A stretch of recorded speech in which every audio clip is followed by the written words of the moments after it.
ilmu kudu nanyakeun ka batur sia ilmu sia pake sesuai jeung keyakinan ulah neuleuh batur mendek nuturkeun deuk teh sia yakinkeun ka Allah haju yakin ka Allah tuh adapun batur deuk nuturkeun deuk teh bendu tama urusanana sabodo tah mah we aya nu dikunci masjid teh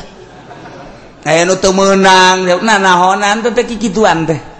geus bae hayu ulah sok aju bendu eta kadanya kacelik ulah nikahkeun aya kieu sih main moal teh hayang kapanggih emang kunaon sih kos musuh bae bong beda lebaran jeung aing atuh iya ieu teh gede naon teh naon teh urusan ibadah ka Allah tah eta nafsu tah mun hayang nyaho tah di jerona teh nafsu tah kos kitu tah tah eta lamun hayang nafsu tah kos nyaho nafsu teh kos kitu ya Allah ya Rabbi kok handap amat sih Quran aya di nyana hadis aya di nyana kitab aya di nyana perbedaan kos kitu kok jadi teu nanya sih nah iyalah hawa nafsu nah ieu keur carita Kangjeng Nabi eno ngalengis ka Gusti Allah Gusti kok cek Allah eta mah nafsu sia ulah dibawa sia mah dakwah ajak daekeun teu daekeun lain urusan sia hampura Gusti aduh salah Kangjeng Nabi Allah salah sujud Kangjeng Nabi Allah cerik ngalih mantek nuh ngaranna loba kasalahan cerik asal ngadoa cerik Kangjeng Nabi Allah masyaallah kaum kaulateh ye laisa bidolalah teu sasar teu salah kaulah mah ngajakan teh ibadah ke Allah lantaran kula walakinni rasulun mir rabbil alamin utusan pangeran uballigukum risalati rabbi kaula nyampaikeun ka anjeun kana risalah pangeran kaula ieu perintah laksanakeun ieu larangan jauhan wa ansau jeung kaula nganasehatan dengan berharap supaya bareres baragus wa a'lamu minallahi ma la ta'lamun nu maneh teu nyaho kaula mah dibere nyaho ku Gusti Allah mun deuk aya siksa bakal dibere ku Gusti Allah nyaho mun deuk aya panas bakal dibere ka nyaho ku Gusti Allah mun deuk aya hujan bakal dibere ka nyaho ku Gusti Allah eta mah urusan kaula jeung Gusti Allah lantaran kula diangkat jadi rasul selalu nyambung Gusti Allah instruksi-instruksina ka kaula wa a'lamu minallahi ma la ta'lamun yuk urang ibadahan Gusti Allah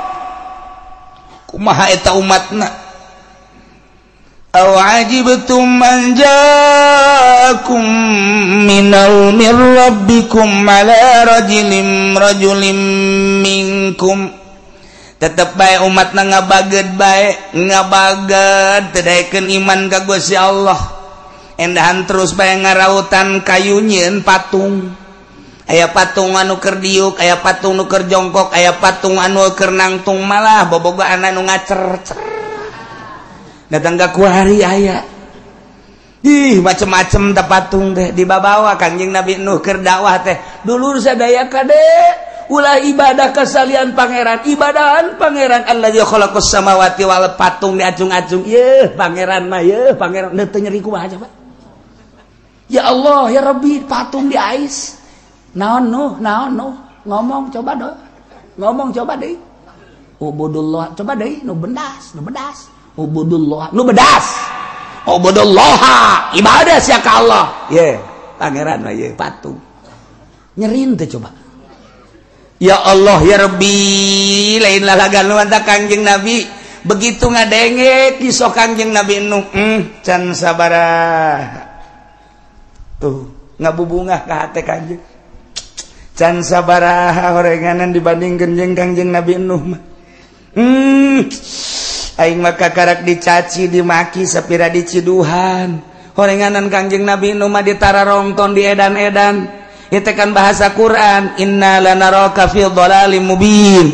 cakaomna kaula mah neuleuh maneh no jalain jelema bener aing mah neuleuh sia teh dhalalim mubin sasar sia mah sarua jeung gembel tuh dikitu-kitu kan dolali mubin eta pohara jasa cak Kangjeng Nabi barang ngadenge kisah Kangjeng Nabi Nuh can sakumaha percis kos tadi teh percis kunaon sia diputuskeun cinta kakarak sakali aing geus 3 kali diputuskeun cinta. Oh, 3 kali ieu mah. Teu ganggu jubarkeun maneh aing mah biasa bae. Sia kunaon ngalamun, dagang rugi sabaraha kali? Sakali. Kakarak teh beak modal doang. Aing mah jeung imah-imah jeung pamajikan ditarik kabeh ku mitoha. Gara-gara dagang rugi aing mah pamajikan kita balik. Jadi aing mah lain modal bae, lain dagang bae, anak pamajikan kabeh disita. Disita ku mitoha. Aju kuari atuh aing ingin mitoha anyar. Can sakumaha sia mah pen sakitu mah. Tenang bae lah. Jadi kan leuleus hate. Oh, jaheu nya tuh.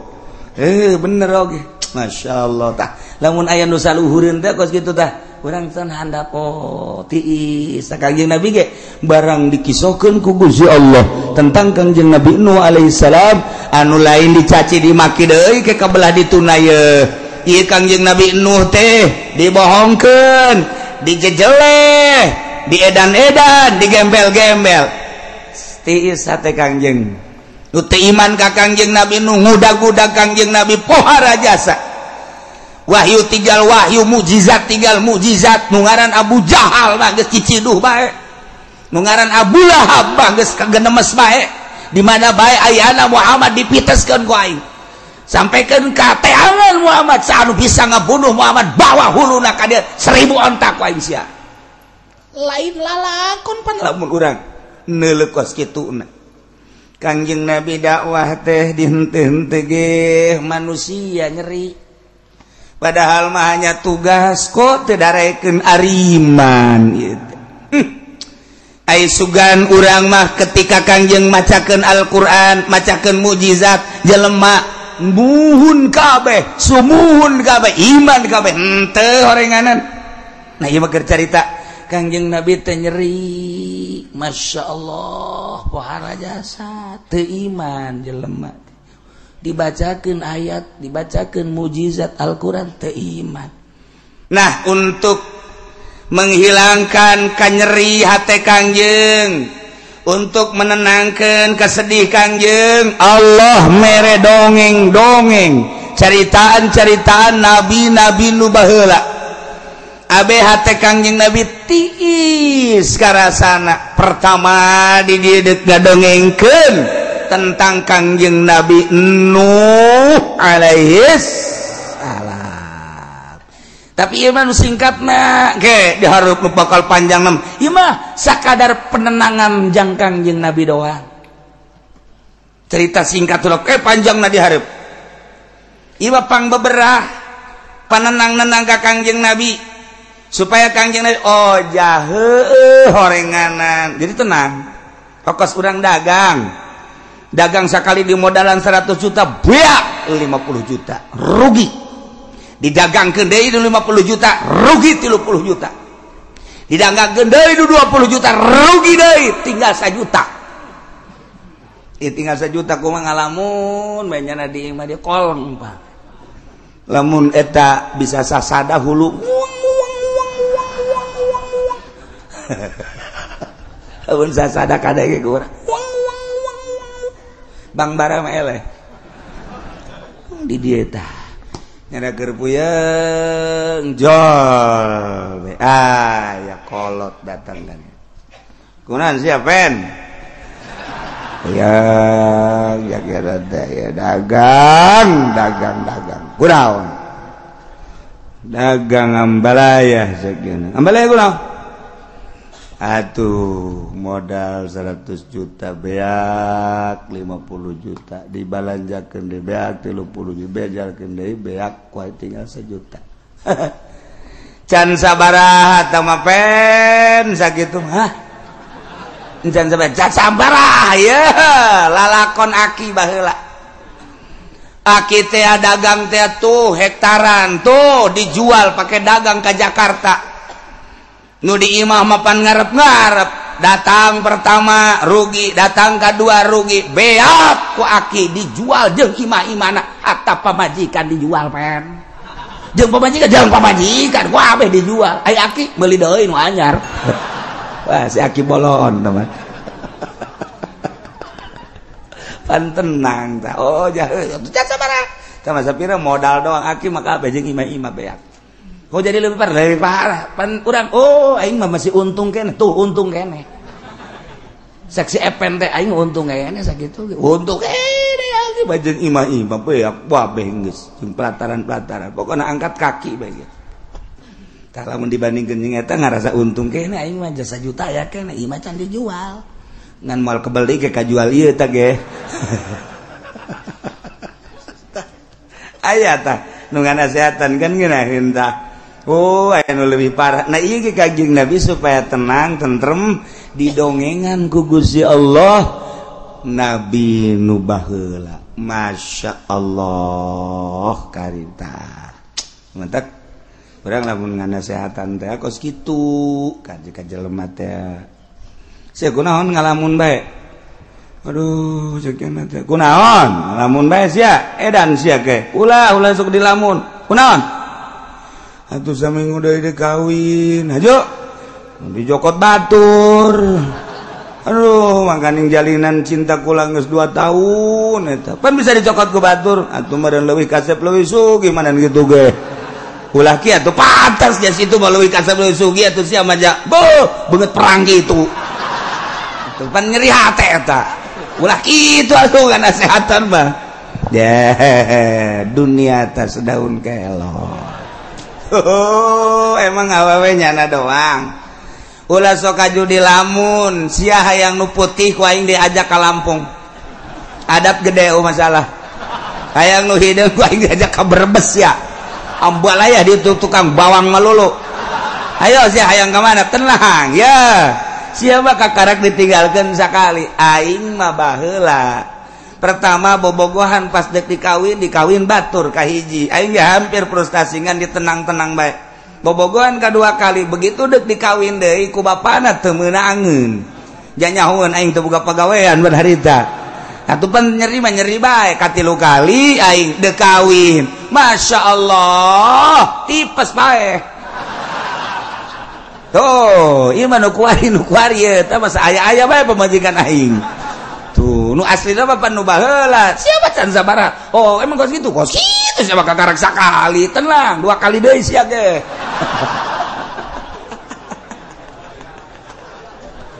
pan tenang tak ka hate jadi sarua ye tuh aing sarua lah tuh sapira awewe geus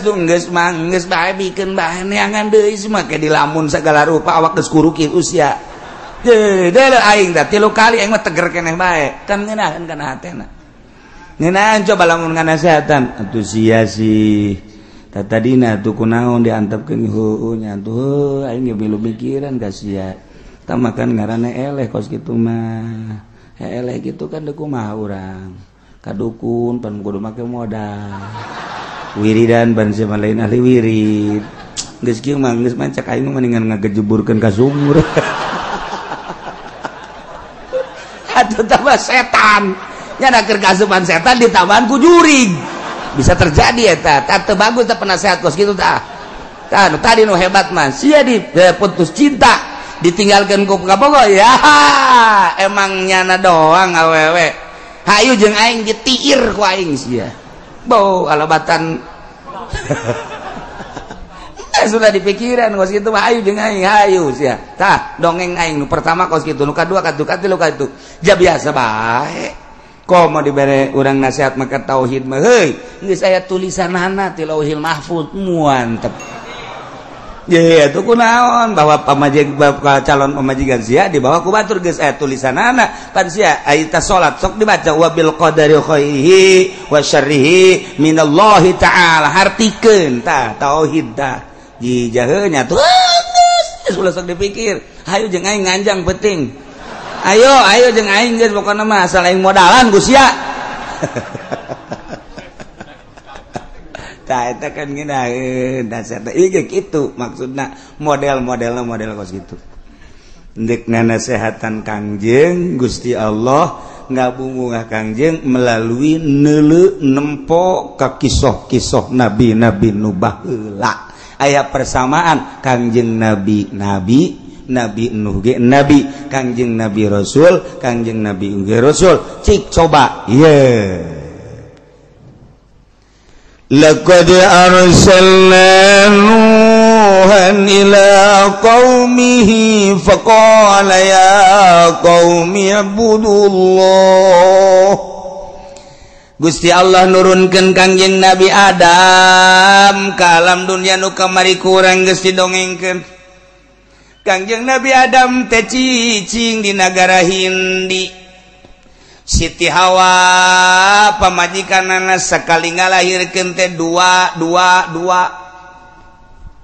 Aya kembaran-kembaran abeh tereh loba di alam dunya ieu manusia.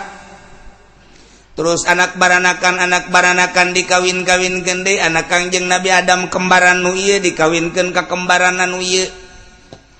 Tuluy anakan deui ke kembaran deui dua. Jadi di zaman Kangjeng Nabi Adam geus loba lantaran hirup teh 1000 tahun. Watuh jelema teh loba di zaman Kangjeng Nabi Adam teh ngan encan saloba kuari ngan ngisrada lobana mah dua sakali ngalahirkeun. Di antara turunan Kangjeng Nabi Adam teh aya nu ngaran Nabi Uknuh teh nyaeta Kangjeng Nabi Idris alaihi salam.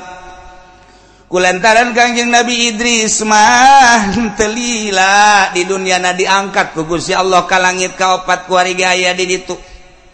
Anu ngalalakon manehanana hayang kapanggih jeung malaikat maut. Kangjeng Nabi Idris kos kumaha teh malaikat maut aing hayang silaturahmi. Bebeja ka Gusti Allah, Gusti coba datangkeun malakal maut ka dieu hayang wau. Teu kira-kira wau teh jeung nu kitu. Lain lalagaan teh jelema moal pohara jasa.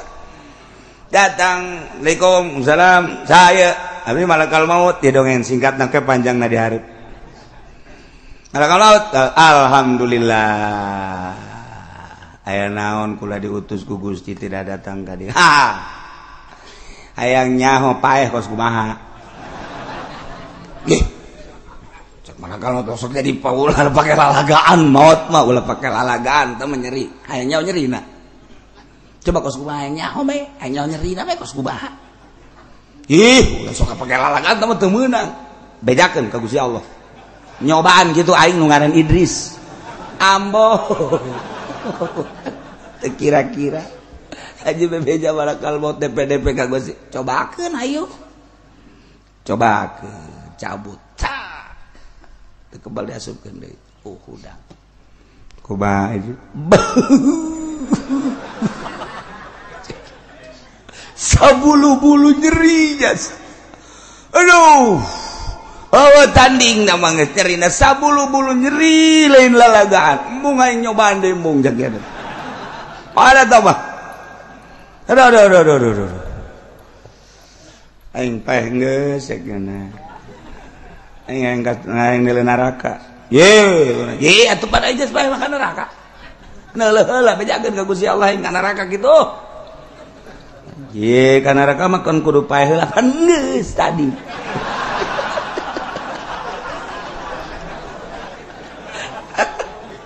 Itu mereka hayang seuri dongeng kos gitu tah. Bejakeun ka Gusti Allah. Beja ka Gusti atuh ai paeh geus sok ka neraka keun atuh neuleuh nya ka neraka. Oh. Muringis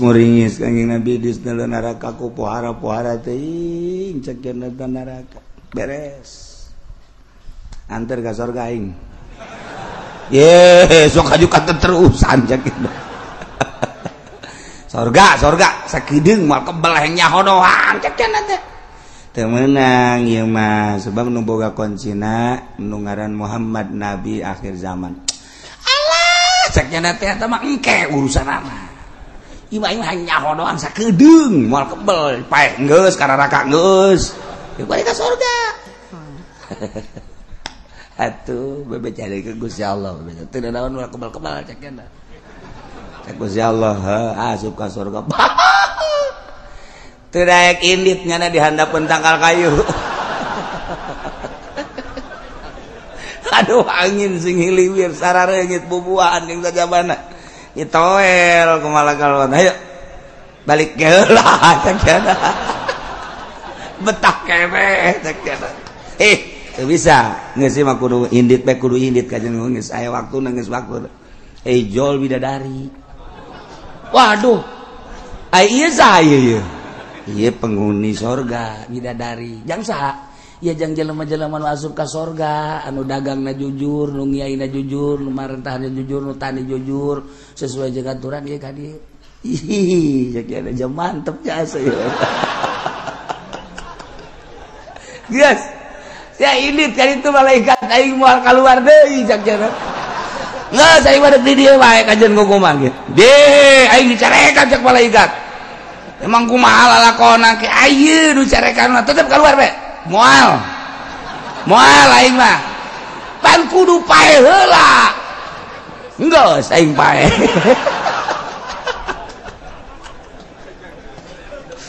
ceritakan mah tetep pecah Gusti Allah keluar jana aduh dengan berat hati cek jana ya lebih dari pohara amat si budak kutilan cedan anu di lembur mapan komodo di kampung Ambalaya urut budug aya urut di tajong aya urut ragang di motor aya barang jilbab dibuka botak deh beres geus puguh pitak Ambalaya aduh tetap pengen ada bedes keluar barang geus aya meureun keluar malaikat hampura udah aya nu tinggaleun naon bakiak tinggaleun ngah aja meureun sia mah ngeut ngah aja dan teu jelas tinggaleun nyana ninggalkeun bakiak kayak balik deui ka ditu boga taktik eta nyana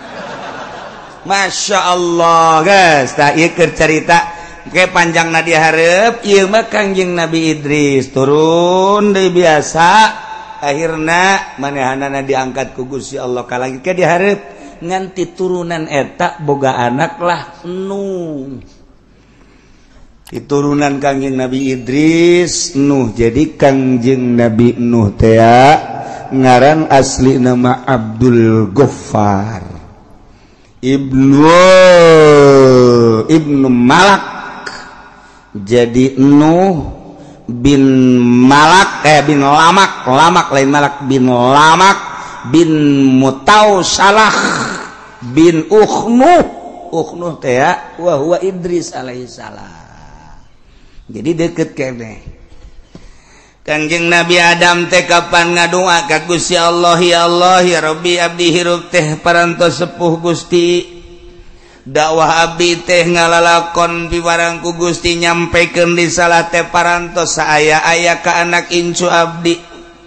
moalila deui abdi sesuai jeung janji Gusti bakal dipunut ku Gusti ngan abdi hayang ningali salah sahiji incu abdi nu bakal neruskeun dakwah teh saha ya Gusti Allah cek Gusti Allah wahai Adam memang anjeun moal kebal deui bakal dipundut ku kaula bakal dimaotan ku kaula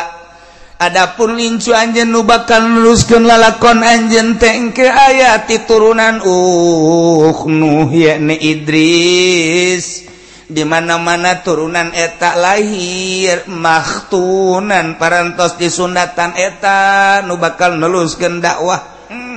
nuhun Gusti abdi geus dibere ku Gusti tanda-tanda nu bakal neluskeun agama telila lahirlah lama kawin sangeusna kawin lahirlah Nuh eta aslina manggarana Abdul Ghaffar nu mantak di ngaran Nuh lantaran manehanana teh lamun ngadoa ka Gusti Allah hatena ngajerit ngajerit hatena langsung cerik selalu asal ngadoa cerik Kangjeng Nabi Nuh mah nu mantak di ngaran Nuh asli nama Abdul Ghaffar ngaranna kos kitulah Allah dek nyiptakeun hambana jang penerus anu bisa hudang ti peuting bisa munajat ka Gusti Allah setiap zaman kitu bae terus bae lantaran nu ngahudangkeun teh lain urang kapan Allah Urang lamun inget kadinya sebenarnya nama sedihna luar biasa ketika orang sare jam 10 jam 11 ayata hudang jam 2 saha nu ngahudangkeun hudang jam setengah 3 saha nu ngahudangkeun cek Tuan Syekh Abdul Qadir mah nu ngahudangkeun teh kapan Gusti Allah boom hudang sia munajat sia ka aing cek Tuan Syekh Abdul Qadir bahasanya mandi sia wudu sia salat sia ulah ngahiji jeung jelema-jelema anu teu deukeut ka aing didigigireun maneh jelema teh tuh nu keur malolor keur sarare sia mah pilihan aing cak Gusti Allah hudang sujud sia ka aing ulah ngahiji jeung jelema-jelema nu poho ka aing nang Allah urang lamun inget kadinya ras ka diri urang ai urang bagianna nu mana ketika cek Tuan Syekh Abdul Qadir jelema teu diangkat jadi wali Allah nam molor sia sia teu dihudangkeun ku Gusti Allah nu mantak dititahes lantaran di hate siana teu bersih cak Gusti Allah ai nyaho sapopoe teh ngan sakadar hubul dunya hubul makhluk sapopoe teh ngan saukur ukuran anak kos karari itu bae molor sia teu hudang jak ku Allah teu dihudangkeun subuh geus kadenge adzan marongkot Allahu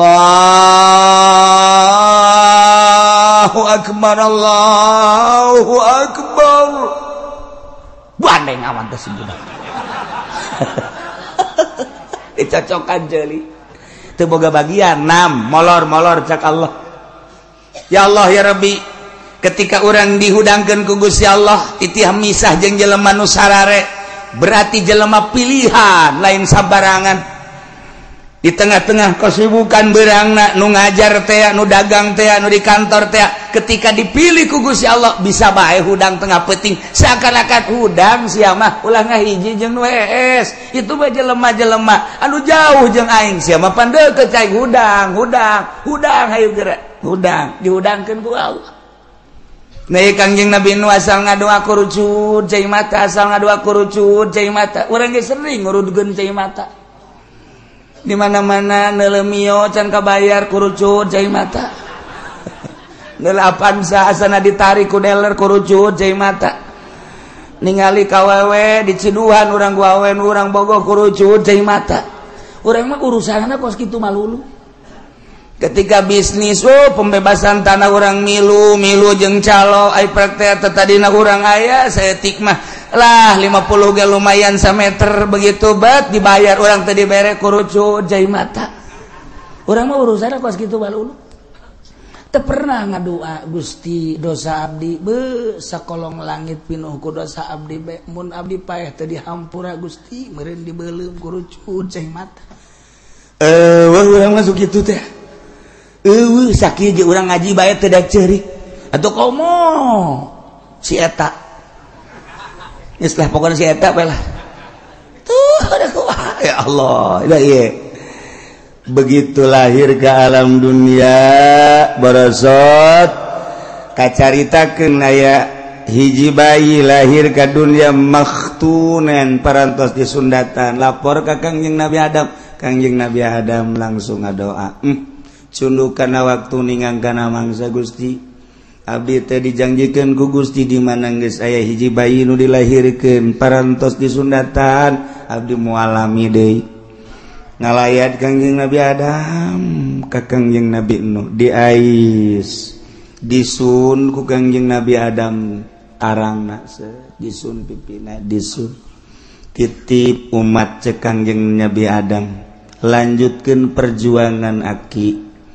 kade ulah gimbir ku kafir ulah gimbir ku maksiat ulah sieun tabahkeun hate manehna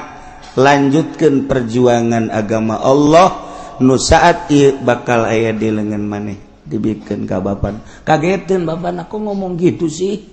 teu nyawa lalakon panjana mana ge kagot teu nyawa lalakon nu nyawa lalakon Kangjeng Nabi Adam urus nya de geus Kangjeng Nabi Adam balik teu lila Kangjeng Nabi Adam munajat naon Kangjeng Nabi Nuh terus gede Kangjeng Nabi Nuh mah dibere laduni ku Gusti Allah bisa nyieun peso seukeut esok seket kemudian pakai ngaraut nabisaan jasa tidinya boga golok pakai nuar tangkal dibelah ku Kangjeng Nabi Nuh leutik kenehna diserut ku Kangjeng Nabi Nuh teh dibagus-bagus dihijikeun rapet Kangjeng Nabi Nuh terus boga kampak tangkal nu gede ge keur leutik keneh ge bisa rubuh ku Kangjeng Nabi Nuh. Masya Allah ditonton ku jelema loba ieu budak leutik keneh geus boga keahlian eta lamun ngaraut rapi jasa eta lamun nyerut rapi jasa. Jadi kesimpulanna Kangjeng Nabi Nuh dibere ku Gusti Allah kaleuwihan ieu urusan perkayuan. Bisa aja ka Kangjeng Nabi Nuh mah. Lamun dicekal kieu ye. Wah, geus ditanang. Wah, ieu bakal jadi tihang. Ditanang. Oh, ieu mah bakal jadi kitu naon ngaranna papan. Ditanang kos kuari tukang batu. Ditanang oh ieu kutilna dipiceun bisa ya sagala kutil batu gaya kutilan ya kurapna dipiceun cakena ya bisa ngoeng bener jadi bagus eta kuari tukang batu eta wah kuari teh batu geus puguh nu di Sulawesi di Kalimantan di Garut di Bagot batu bangkong ge kunyada di kitu-kitu geus teu meunang lagi batu kuari main sewot-sewot bae geus pokona kebal-kebal mah jempol pamajikan punya set. Masya Allah. Ialah Kangjeng Nabi Nuh alaihis salam langsung cek Gusti Allah Muhammad dengikeun kisah Nabi aing baheula.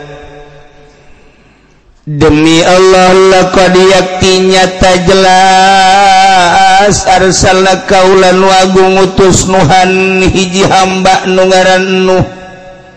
diangkat ku kaula jadi nabi jadi rasul ila qaumi ka kaumna. Kangjeng Nabi Nuh teh ngajakan kaumna dengan bahasa ya qaumi kaum kaula ubudullah kade ulah salah mangeranan pangeran ku anjeun Allah ibadahan Allah sembah ku anjeun kabeh Allah malakum min ilahin ghairu ta'yadai keur anjeun pangeran salian Allah lantaran nu ngayakeun langit bumi Gusti Allah katut eusina nu ngurus urang ge Gusti Allah nu ngahirupkeun Allah nu ngamaoteun Allah anu ngalempangkeun Allah nu ngadiukeun Allah ngarobahkeun jeung ngicingkeun Allah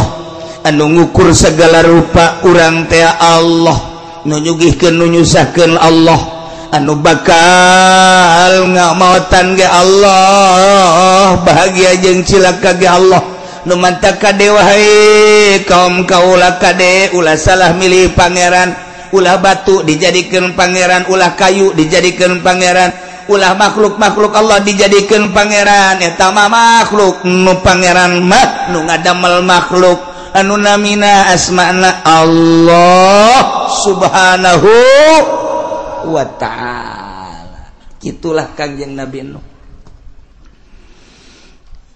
Inni akhafu alaikum azab yaumin azim kaula boga kasieun karempan terhadap paranjeun kabain abadtum gairah lamun anjeun teu ngaibadahan Allah rempan jang aranjeun kabeh azab yaumin azim siksa anu luhur anu agung nu pohara jaga di poe kiamat ketika anjeun ke pararaeh ke digiring ka masar ketika anjeun kuarina teu ngaibadahan ka pangeran Allah maneh teh bakal disiksa anu siksa nu pohara yakni neraka memeng ke di dunia ge bakal kena siksa. Kangjeng Nabi Nuh teh geus dibere warning ku Gusti Allah ajakan mangeranan ka aing hei Nuh lamun teu daekeun awas lain bae di akhirat tu bakal disiksa ta geus nyata-nyata nu abadal abidin nu amadal amidin ieu mah di dunia ge engke bakal kena siksa asal teu nurut ka aing teu nyembah ka aing bakal nurunkeun siksa ke aing mere kabar ka sia no siksa-siksa nu bakal diturunkeun ka umat maneh ketika umat maneh teu nurut ka aing. Mangga Gusti abdi deuk sekuat tenaga terus-terusan ngajak da'autu rabbi lailan wa naharon cek Kangjeng Nabi Nuh abdi teh terus-terusan Gusti dakwah ngajakan umat peting berang peting geus berangkat kadang-kadang memeh magrib ka Rangkas Bitung ti Rangkas Bitung langsung ke Pandeglang alhamdulillah 2 panggung mundel hasilna eta mah dakwah boloon jauh dakwah teh ka Cianjur ka Sukabumi horeng bebenangan mah maningan kene di Tangerang tolol maknya dakwah sih karena bebenangan nah iya dakwah nu bahaya nu kos kadari itu mantap dakwah ti Bandung ka Tangerang ti Tangerang ka Bandung ti Surabaya ka Jakarta ti Jakarta ka Surabaya hasilna nihil lantaran lain dakwah nu kos kitu mah usaha melalui dakwah hancur mina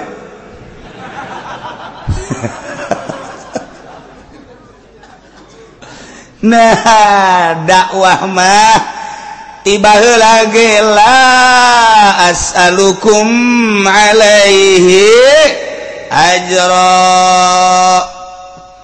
teu menta buruhan materi teu menta buruhan pamagung pangagung pangalem hiji be ngajak umat supaya nyahueun ka pangeran dituntun umat teh nu keur aya di leungeun setan supaya murag di leungeun setanna nu keur aya di leungeun jurig supaya leupas di leungeun jurigna ieu teh deuk diajak ka Gusti Allah lantaran nu ngajakna geus jauheun ka Gusti Allah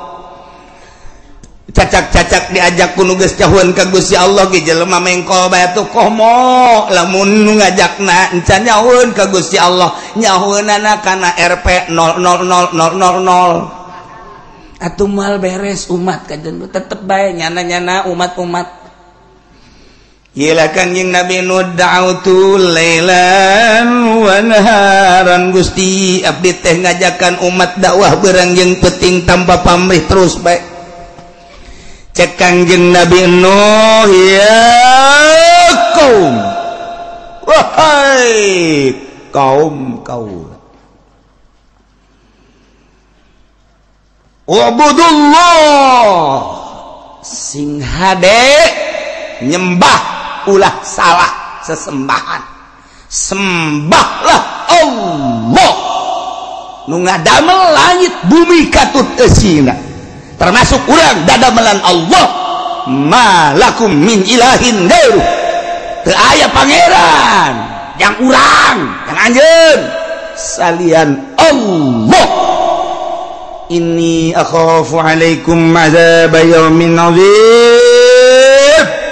lamun aranjeun kabeh wahai kaum teu iman ka Allah teu mangeranan ka Allah rempahan Allah di samping engke yaumal kiamah ayeuna di dunya Allah nurunkeun siksa anu pohara ulah sampaikeun ka disiksa ku Gusti Allah terus bae Kanjeng Nabi Nuh teh terus bae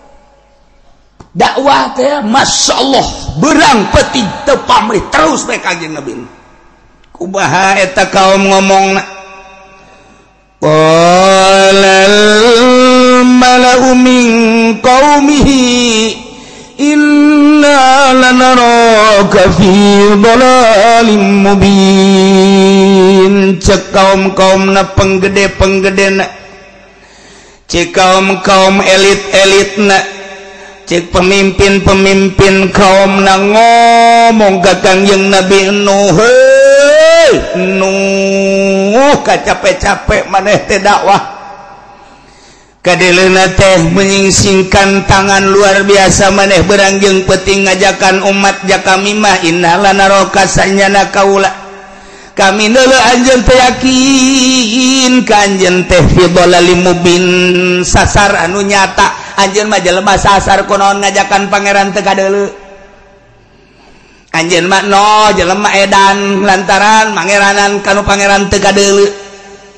buktikeun coba pangeran teh mana jeung pangeran kami mah tuh hayang nu leutik itu nu di juru hayang nu gede itu nu tengah hayang gede jasa itu patung-patung nu dijieun tina kayu jati nu dijieun tina kayu waru ya anu dijieun tina kayu kitu naon ngaranna berbagai kayu-kayu anu seungit nu aya numpuk patung-patung teh ambualayah loba nu dina batu dan lain sebagai tuh itu pangeran urang di kelempangan yang mau pangeran nu leutik bisa diasupkeun ka kantong cak anjeun Nabi nu ku blon-blon teh pangeran mah ge ngatur lain pangeran diasupkeun ka kantong jadi lamun diasupkeun ka kantong kumaha dibawa penyelamat kan nyana mun siang ngising atuh milu ngising tadi pangeran ku daek dibawa ngising anjeun Nabi Nuh dilalaga ngalalaga kaumna tetap no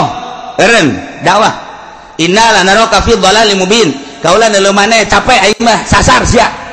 ulah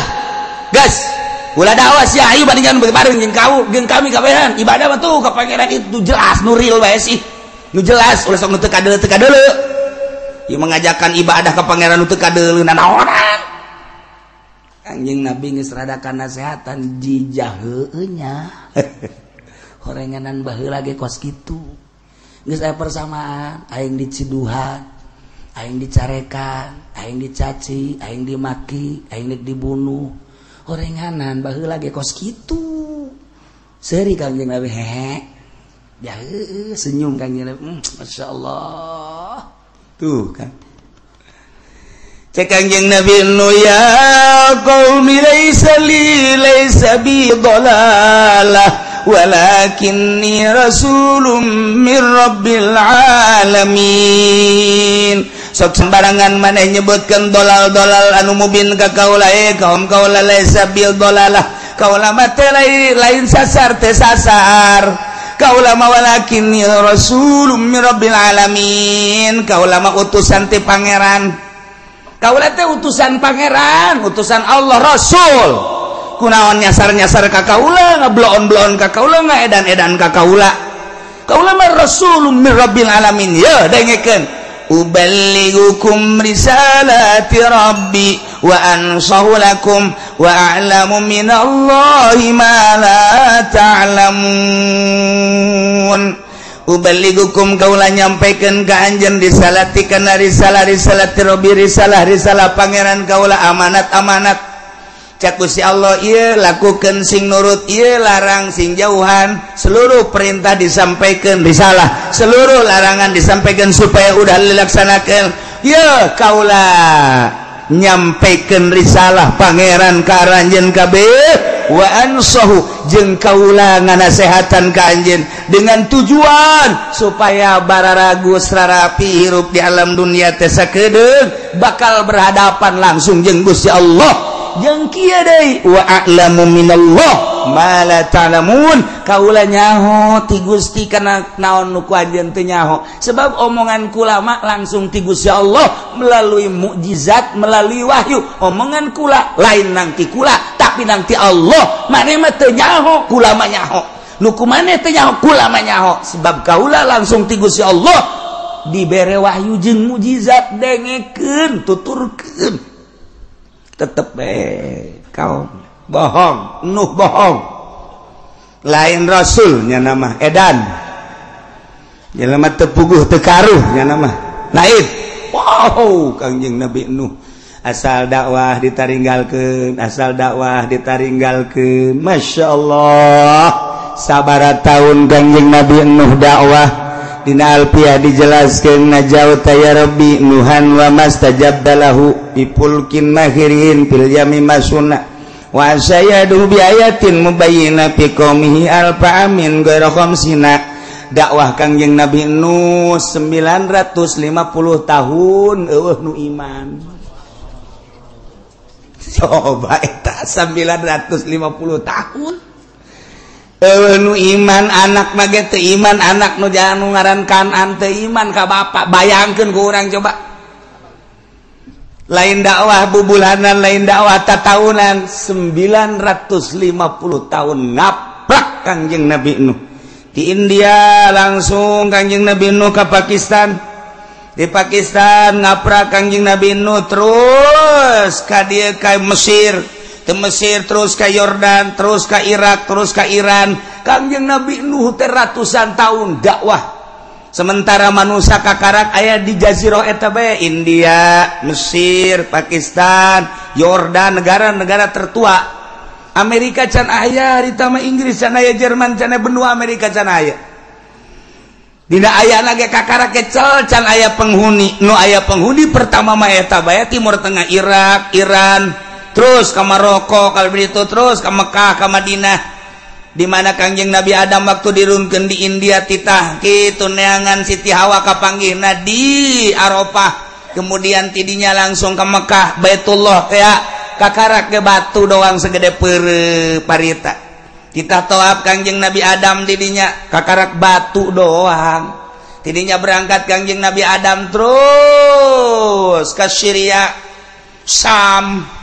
itu doang eta mah benua Amerika eta mah benua Eropa eta mah benua Australia haha eta mah can aya dina ayana eta dunia teh can aya penghuni heuh komo bojong geus eueuh nanaonan sepi di bojong sieun orai malulu di dieu eueuh nanaon ieu teh bro Indonesia segala Lampung segala can eta manusia teh kakarak sacemplok di dinya doang. Ya Allah lamun urang ningali di Yordania aya Petra ge bakal diceritakeun di ayat anu sejen urang neuleuh peninggalan zaman Kangjeng Nabi Shalih alaihi salam Masya Allah nu kuari masih aya keneh walaupun geus rada dirusak sebagian gunungna tapi kan nyata aya nah ieu di ditu orang manusia teh nu mantak urang tetep bae neuleuh ka urang ditu majuna negara ti ditu mundurna negara ti ditu peperangan ti ditu dan lain sebagainya ti ditu ulah kaget lamun urang neuleuh Irak peperangan nyana mah teu aneh urang Irak menyaritakeun perang nyana maca sejarah negara tertua di dunia adalah Baghdad adalah Irak geus sabaraha ratus kali perang ti baheula teu aneh nyana lamun urang nyaritakeun bangsa Indonesia perang kakarak sakali untuk meraih kemerdekaan tahun 45 berhasil di proklamator Bung Karno jeung Bung Hatta urang mah sejarah teh eta belah dituna pisan raja-raja leutik anu peperangan antara kerajaan jeung kerajaan di Banten aya sabaraha kerajaan kemudian di Cirebon aya sabaraha kerajaan kemudian Jawa Tengah Jawa Timur aya sabaraha kerajaan dicatatlah naon kitu di sejarah Majapahit Pajajaran dan lain-lain sebagainya hanya kerajaan-kerajaan gitu baik belah dieu eta mah tuh lalakon nu baheula mah di ditu Kanjeng Nabi dakwah antar negara lintas negara ketika Kanjeng Nabi Nuh deuk nyebrang encan aya parahu pan harita macakeun Ismul Azam Kanjeng Nabi Nuh sidakep sakumaha urang deuk salat Perem Kanjeng Nabi Nuh dibacakeun bahasa Ismul Azamna langsung menang ti Gusti Allah begitu dibacakeun ku aing moal dibacakeun sebab ku sia direkam engke ku sia dibacakeun ke pake kilir kanu ngora kanu kolot moal ku aing moal rahasia ieu mah rahasia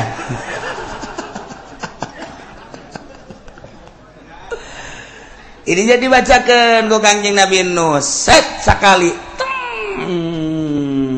bisa hiber napak sancang di luhureun laut Kanjeng Nabi Nuh ketika kacapean lengkahna salengkah sakilo blah blah blah bu urang mun kos kitu tereh datang jasa eta asana ka Banten ge antum moal kebal eta mah blah blah tukang sawo di lengkahan bae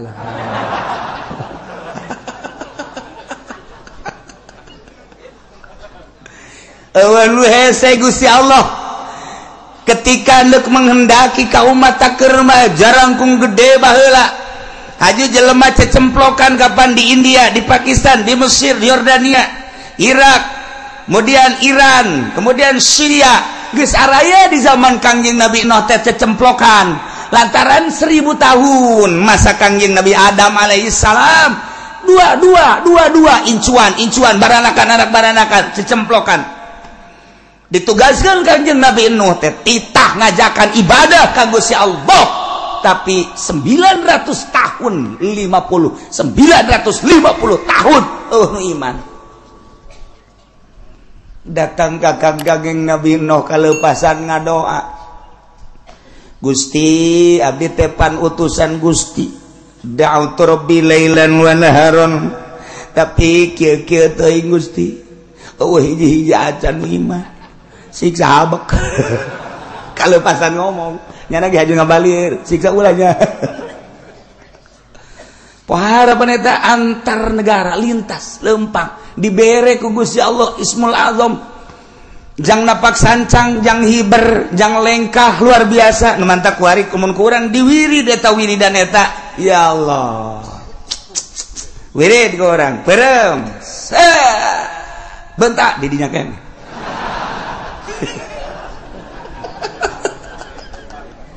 Atuh urang wah wiridan ngadahar samangka saulus sorangan. Wiridan ngadahar rambutan lamun teu tilu. Tilu kata manya bisa hiber kos kitu. Tapi urusan dahar makan berbeda jeung ruh. Urang lamun caritakeun wali abdal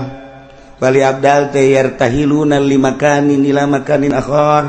wa yakhtalifuna fi surati. Wali abdal setiap saat jumlahna aya 70. Ketika di Banten wali abdal nyokot di Jawa Tengah jang nyicingan Banten. Ketika di Jawa Tengah ngan hiji-hijina eueuh deui nyokot di Malaysia. Ketika di Malaysia eueuh nyokot lah di luar negeri. Setiap saat kudu aya bae. Lamun eueuh walian siksa Allah turun. Emang kumaha gitu? Nah, eta wali kapan? Nyana wali abdal cicing di dia kadang-kadang di dinya teh maot nyana dikubur ku naon cal deui di ditu nyana keneh. Mun urang nyaritakeun Mbah Bolong kuburanna aya 9, mun nyaritakeun Syekh Maghribi di dunia kuburanna aya 3, mun nyaritakeun Syekh Yusuf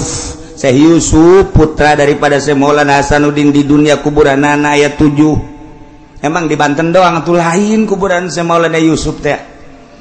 Kemudian atuh urang lamun nyaritakeun Bung Karno waktu di Digul aya, di Tanah Abang aya, di Jawa Timur aya.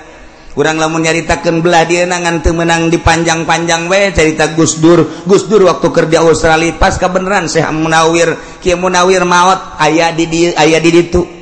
Ketika aya nu nelepon peuting dijawab ku Gus Dur di imahna padahal Gus Durna keureuh di imah saha nu ngajawab. Ieu urang keur carita keanehan-keanehan. Des urang ulah leuwih teuing nyaritakeun ieu mah tah wali bae bisa ruh hiji bisa mencala putra mencala putri. Tuan Syekh Abdul Qadir bisa jadi 40. Abu Hasan As-Sadzili bisa jadi dia kisahna 12 trak. Ye, emang kumaha gitu. Malaikat Jibril alaihi salam ku Gusti Allah. Malaikat datang ke Kangjeng Nabi bisa ngarupa Hidayatul Kalbi. Padahal jangjangna sabelah 600, sabelah ieu 600. Ketika datang ke Kangjeng Nabi ngarupa seorang sahabat nu pangkasepna ngaranna Hidayatul Kalbi, leutik biasa semampai, kasep luar biasa. Eta jangjang nu 600 ka mana? Ketika dipertanyakan ketika nyana ngarupa Hidayatul Kalbi eta ka mana nu aslina? Eta apa lain malaikat Jibril, urusan Allah. Ruh hiji malaikat Jibril bisa 2, bisa 3, bisa 4. Maha kawasa Allah. Nu mantak ge Allah babarieun ketika endek nyieun wali Allah. Urang lamun nyaritakeun Gus Dur beuki dahar, Gus Dur beuki huro-guro, Gus Dur beuki tapi ku Allah diangkat. Tanda kewalianana aya geus ulah hese-hese tanda kewalianana loba lah. Tetapi kan lamun deuleu sosokna kitu bae urang. Urangnya lamun kabeneran hirup babarengan jeung tuan Syekh jeung Syekh Maulana Hasanuddin pasti bae kahirupanna biasa bae.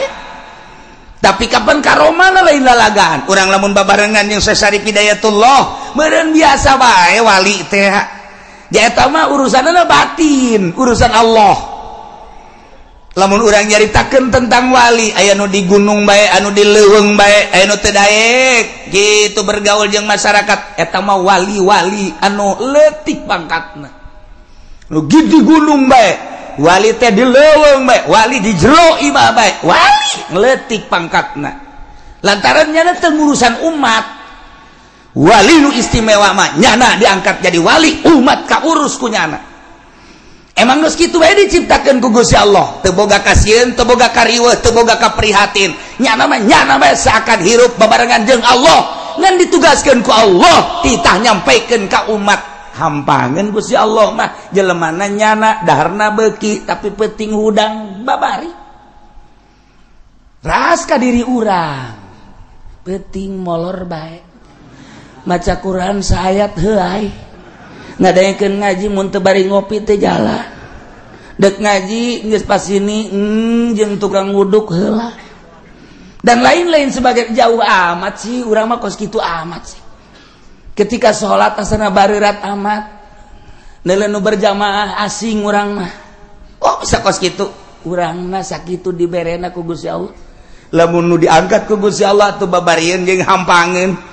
naon hesena tuh sabenerna mah teu kudu make babacaan tapi Allah selalu mere babacaan baca eta peureum Kanjeng Nabi Nuh set di luhur laut baca eta lengkah ngalegaan baca eta embung ngalengkah ceuk Kanjeng Nabi Nuh kaula mah tapi hayang datang bae cidala ke Kanjeng Nabi Nuh tah ti negara ka negara dek dakwah tah ditiup ku angin set di India datang ke Mesir brak datang percis kos kipudoli ku hari atuh nu kumaha atuh ai baheula makan make babacaan ku hari mah nya mah make bensin berangkat ti dieu ka Rangkas Bitung saya datang plak ka dieu mantap ku harus mengetahui dong harga bensin mahal bodem habek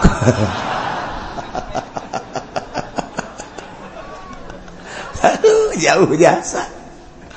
ya Allah ya Rabbi lah lalakon Kanjeng Nabi Nuh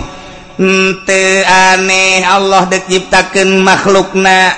dijadikeun rasul diangkat jadi rasul nyampaikeun ai leuweuhan luar biasa Kanjeng Nabi Nuh kadaekna jeung pohara jasa Kanjeng Nabi Nuh dakwah tanpa pangri da'watu lailan wa naharon tetapi geuninganan eueuh anu iman ka anjeunna jeung ka Gusti Allah ngalengis Kanjeng Nabi Nuh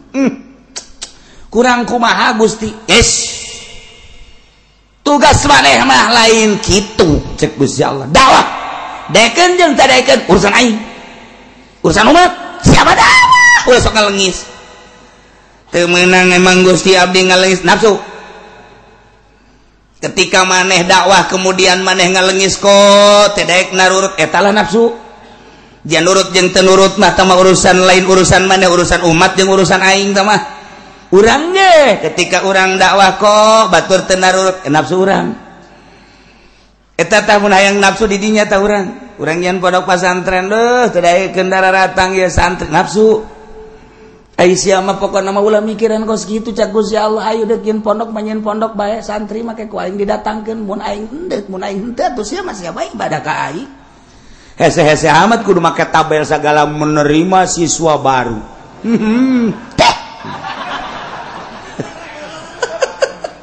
geus lain karena Allah tah kos kitu mah tuh nanahonan ieu mah lamun deuk ikhlas kos kitu mah ngaranna teu ikhlas pek bahaya indek mah ketika urang dakwah haju hayang dituturkeun eta lah nafsu di dinyana nu kudu diomean ku urang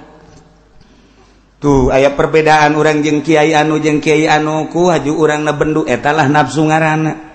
perbedaan puasa bae ge datang ka kuari teu nanya embung aing mah dinya asal ki uci bae ge naon beda puasa jeung aing kunaon sih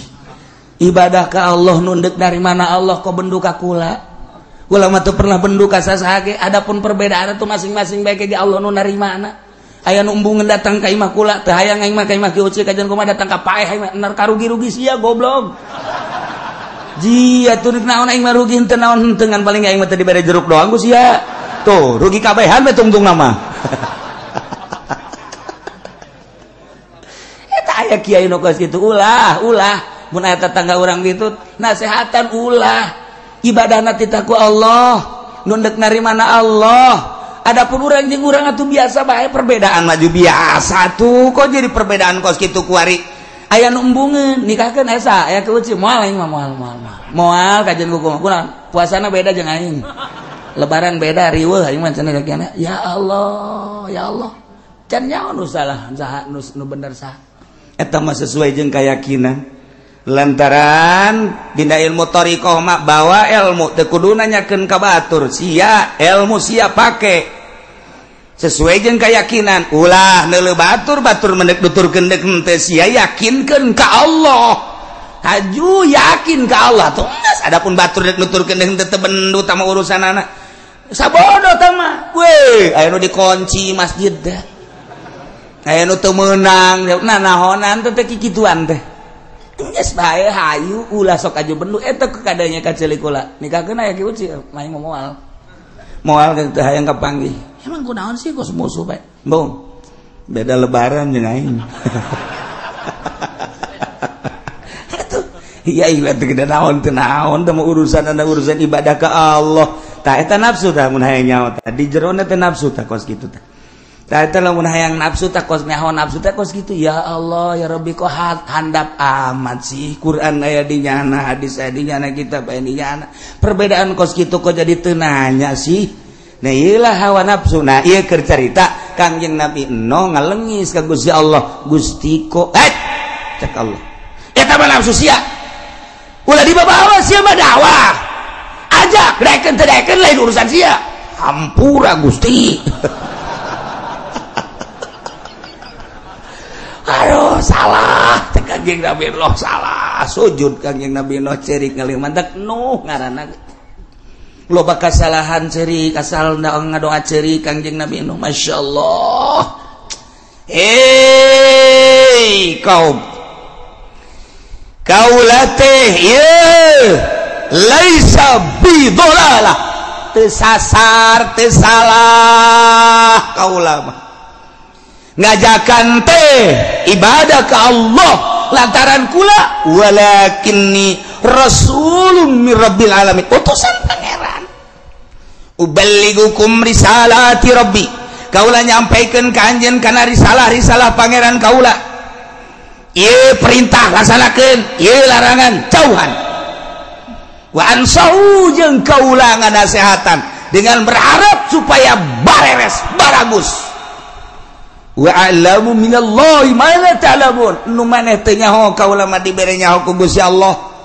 mun deuk aya siksa bakal dibere ku Gusti Allah nyaho mun deuk aya panas bakal dibere ka nyaho ku Gusti Allah mun deuk aya hujan bakal dibere ka nyaho ku Gusti Allah eta mah urusan kaula jeung Gusti Allah lantaran kula diangkat jadi rasul selalu nyambung Gusti Allah instruksi ka kaula wa a'lamu minallahi ma la ta'lamun yuk urang ibadahan Gusti Allah kumaha eta umatna aw ajibtum man ja'akum minal mir rabbikum ala rajulin minkum tetep bae umatna ngabaged teu daekeun iman ka Gusti Allah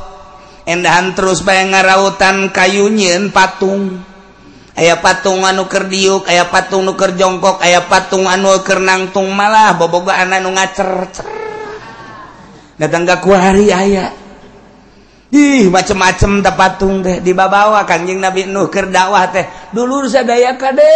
ulah ibadah kasalian pangeran ibadahan pangeran allazi khalaqas samawati wal patung diacung-acung yeuh pangeran mah yeuh pangeran teu nyeri kumaha coba ya Allah ya Rabbi patung di ais naon nuh ngomong coba deh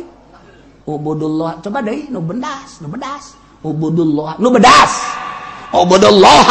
ibadah sia ka Allah ye pangeran mah ye patung nyerin teh coba ya Allah ya Rabbi lain lalagan mantap Kangjeng Nabi begitu ngadenge kisah Kangjeng Nabi Nuh can sabaraha tuh ngabubungah ka hate Kangjeng can sabaraha horenganan dibandingkeun jeung Kangjeng Nabi Nuh mah aing mah kakarak dicaci dimaki sapira diciduhan horenganan Kangjeng Nabi Nuh mah ditararongton diedan-edan itu kan bahasa Quran inna lanaraka fil dhalalim mubin cakaomna kaula maneuleum maneh no jalain jelema bener aing maneuleum sia teh dhalalim mubin sasar sia mah sarua jeung gembel tuh dikitu-kitu kan dhalalim mubin eta pohara jasa cak Kangjeng Nabi barang ngadenge kisah Kangjeng Nabi Nuh can sakumaha percis kos tadi teh percis kunaon sia diputuskeun cinta kakarak sakali aing mah 3 kali diputuskeun cinta oh 3 kali aing mah teu ganggu jubarkeun maneh aing mah biasa bae sia kunaon ngalamun dagang rugi sabaraha kali sakali karakter beak modal doang aing mah jeung imah-imah jeung pamajikan ditarik kabeh ku mitoha gara-gara dagang rugi aing mah pamajikan kita balik jadi aing mah lain modal bae lain dagang bae anak pamajikan wabeh disita ku mitoha aja kuari atuh aing ingin mitoha anyar can sakumaha sia mah pen sakitu mah tenang bae lah jadi kan lele sate oh jaheunya tuh bener oge Masya Allah tah lamun aya nu saluhureun teh kos kitu tah urang teh handap tiis Kangjeng Nabi ge barang dikisahkeun ku Gusti Allah tentang Kangjeng Nabi Nuh alaihi salam anu lain dicaci dimaki deui ke kabelah dituna ye ieu Kangjeng Nabi Nuh teh dibohongkeun dijejeleh diedan-edan digembel-gembel tiis sate Kangjeng kabelah dituna kumaha bakalna masih keneh terus waktuna saep wallahu a'lam bishawab Golal ulama ngucap ulama wa arsala Muawiyah tubasyun dan ngutusab Muawiyah ingki basyar ilal Yaman dari negara Yaman bisanati arba'ina ing dalam tahun 40 wa alaiha Ubaidullah lan ikut tetap ingatase Yaman utawi Ubaidullah bin Abbas aku Abdullah tegese diri Abdullah bin Abbas radhiyallahu anhu gangelar pendosa saking kabeh falamma farra Ubaidullah maka sama-sama lalu sapa Ubaidullah qoma Basrun maka tepi sabaki Basar al Yaman ing atas negeri Yaman wa ba'dina hulan ngada ya Basar ing agamane Basar biabu khasi famanin kalawan kang tuna nerga wa zabaha lan nyemela Basar waladaya Ubaidillah ing anak rorone Ubaidillah bin Abbas wa ba'a lan ngadaya Basar al muslimat ing sakeh wadon kang muslim hunaka lan ikut tutuhata kalan ngarusak ya Basar al hurmati ing sakeh kehormatan walamma ba'atha aliyun ilaihi harithah lan semang-semang ngutus apa Ali ilaihi maring Yaman saingki Harisah inna kuda ma'al asyari hariba maka malayu Basarun sabaki Basar ila Syam maring negara Syam marajalan babai sapa Ubaidullah Ibn Abbas ila baladil biladil Yaman maring negara Yaman walam yazal lan ora gingsir-gingsir wa Ubaidullah walian baiku kang ngurus biha kalawan biladil Yaman ada kutila aliun maraden bunuh sepasin Ali radhiyallahu anhu bukan ilar berdosa saking Ali wala adubnu ngucap sebagai Ahmad ibnu Hambal wa garu lan liane Ahmad bidal aiman saking birang-birang iman walam yakut li Basar ieu mah ngadongengkeun tentang peperangan Muawiyah cek ulama nu tadi ngutuslah Muawiyah kaki Basar ka negeri Yaman di tahun 40 di negeri Yaman nu mimpin negeri Yaman harita Ubaidullah bin Abbas dulur Abdullah bin Abbas itu berarti Allah Kangjeng radhiyallahu anhu falamma para Ubaidullah barang lumpat Ubaidullah jadi Ki Basar diutus ku Ki Muawiyah untuk menduduki Yaman diduduki ku Ubaidullah maka ketika utusan Ubaidullah utusan Muawiyah ngaran Ki Basar masuk negeri Yaman Ubaidullah lari setelah lari maka Ki Basar didinyalah menduduki sebagai gubernur di negeri Yaman buatan Ki Muawiyah manehana dia didinya terus nyeun kagorengan seakan-akan nyana okos gajual agama teu mamrih nyana geus teu make agama Islam sehingga dua anak Ubaidullah dibunuh nyana dipencit Masya Allah wa ba'al muslimat kitu kene awewe anu muslimat dijual ku nyana seakan-akan diamatkeun dirusak kehormatan-kehormatanan membabi buta ya Ki Basar Masya Allah eta kekarak zaman Muawiyah geus kos kitu Tidinya Sidina Ali ngadengi bahwa Yaman seperti kos kitu. Sidina Ali ngutus Harisah bin Qudamah al-Asy'ari untuk menyerang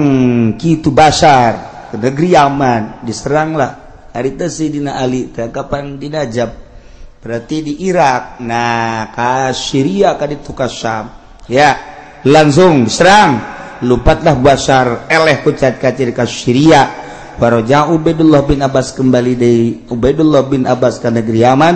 tidinya lah walam yazal walian biha teu eureun-eureun terus ngurus Yaman yakni jadi gubernur datang ka Sayyidina Ali dibunuh hatta kutila Ali. Ahmad bin Hanbal dilanjutkeun wallahu